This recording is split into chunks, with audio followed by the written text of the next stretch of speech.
channel. In February 2018, KFC, the famous fast food chain, moved to a new supply chain provider, DHL, from Adidas. However, DHL only had one warehouse in Rugby, which was in the middle of the UK. The same morning, a fatal traffic incident closed the M6 motorway near Rugby, which caused KFC's lorries to get stuck in traffic, leaving them with no other locations from which to dispatch chicken. As a result, by February 18th, only 266 of its 870 restaurants in the UK and Ireland were open. This is just an example of what supply chain failures and problems can do to businesses and their performances. The supply chain is like a big chain that connects different people and companies who work together to make and deliver products. For example, if you want to buy a toy, the toy store needs to get it from the company that makes it. But that company needs materials like plastic and metal to make the toy, so they have to get those materials from other companies too. If one part of the chain has a problem, like not enough workers or not enough materials, it can cause problems for everyone else in the chain. This is called a chain reaction. It's important for everyone in the chain to work together and communicate well so that everything runs smoothly. Let's take a look at some of the most significant supply chain failures in history that had a major impact on some of the world's most well-known companies.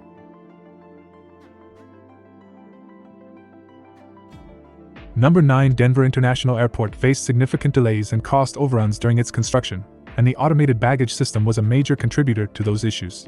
The baggage system was designed to transport luggage at high speeds across the airport using an intricate network of conveyor belts and computer-controlled carts. However, the system was plagued by technical problems, including issues with the software, sensors, and communication networks. These problems led to frequent breakdowns and delays, causing a backlog of bags and frustrating both passengers and airport employees. The baggage system was eventually abandoned in 2005, and a more conventional system was put in place. Number 8 is Toys R Us, which filed for bankruptcy in September 2018. In 1999, the company advertised heavily and promised to fulfill Christmas deliveries on any order placed by December 10th. However, it was unable to pick, pack, and ship the orders fast enough, leaving thousands of children without their Christmas presents. Number 7 is Hershey, which spent more than $100 million on transforming its IT infrastructure and supply chain in 1999. However, the system was dogged with issues, not least of which was that inventory was not visible to the order management system, causing $150 million in orders to be missed. Number 6 is SnapOn Tools, which installed an order management system implementation in 1997 that didn't work and led to $50 million in lost sales for the first half of 1998. Meanwhile, operating costs soared by 40%, as an extra staff was hired to overcome system issues. Number 5 is Adidas, which implemented a warehouse management system in its Spartanburg distribution hub in South Carolina in 1993. However, the IT firm it was using went bust mid-project, causing long delays. Frustrated by the delays, in 1996, Adidas went live before the system was ready. Nothing worked, and it could not process and ship orders, leading to market share losses for years after. Number 4 is Nike, which went live with a new and complex supply chain planning system in 2001.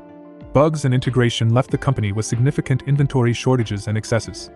Nike ended up slashing prices to get rid of the additional inventory, causing a $100 million revenue shortfall and a 20% decrease in stock prices.